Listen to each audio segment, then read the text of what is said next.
doktor ka. Hi, doctor! First project mo? Baka akala mo nasisiraan ng ulo. Di ba na-clear na ako?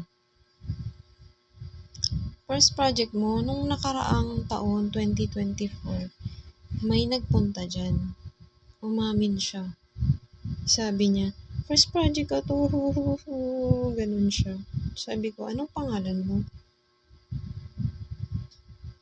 Anong pangalan mo? Saang hospital ka? So, nagbabayad ka sa mga yan para gawan ako ng kalokohan. Umamin ka na, bistado ka na. Umamin ka na. Umamin ka na.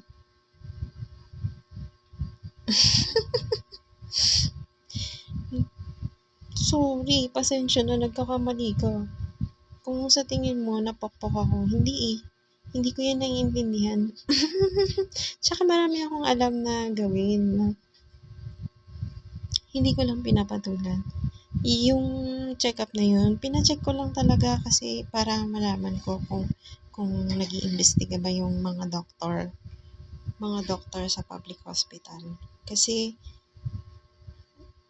trusted din naman sila na hindi sila magda-divulge ng information, tsaka hindi sila manloloko na mga pasyente. Ibibigay nila yung best nila na medical care kasi pinapasahod sila ng taong bayan, lalo na pag public. So, yung incident na yun, naging biktima ako ng pagkakaroon ng investigasyon or ng kaso. Ganun. Kaya hindi yun magiging problema. Nawala rin naman siya. Magaling na ako, hindi ko siya napapansin at hindi siya katulad ng malala na nag-hallucinate ka na. Doktor, yung pinaplano mo, hindi na siya matutuloy.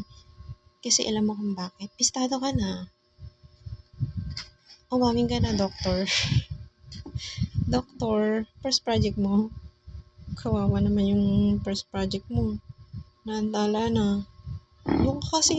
Mukha lang kasi akong gusgusin, tsaka mukha akong walang pera. Kahit wala naman akong pera, hindi naman ako gumagawa ng kung ano-ano, doktor. So, hindi rin ako pokpok, di ako sumasama sa kung kani-kanino. Tahimik lang ako na tao. Ngayon nangyari to sa akin, saka ko lang naisabi kasi sila lang din naman yung pagkakatiwalaan ko. Sa dito lang, hindi sa kung kani-kanino. Hindi ko alam kung bakit kumalat.